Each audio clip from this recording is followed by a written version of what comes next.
eskerrik asko etortzeagatik, eta baita ere eskerrak eman Iñaki eta Aitorri ere beraiek errez kooperatibatik datozkigu, pixkat kantai inguruko informazioa edo ematen. Beraien ekimen berri bat sortu da, eta basojaren inguruko ekimen berri bat da, eta horren inguruko informazio oso emango digute.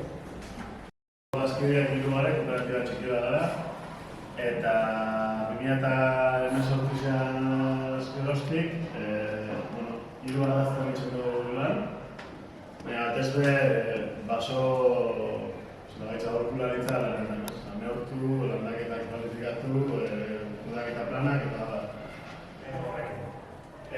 guretzako ez da aukera bat ekoiztu dugu.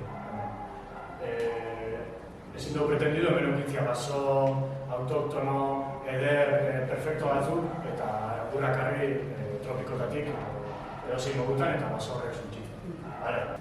Hasieran inbertsio oso onbisa eta bukaeran diru-sarrera ana golpetik. Gaur egungo kontestuan, segurgabetasun kontestu batean, desabantaila nabarmena dauzkala.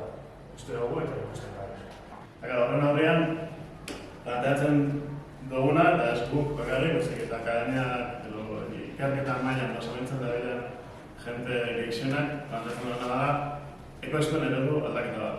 Behar duguna da, modeluz aldatzea eta adaptabilidadea, edo gokitzapena, daukan modelo bat hautatzea. Hori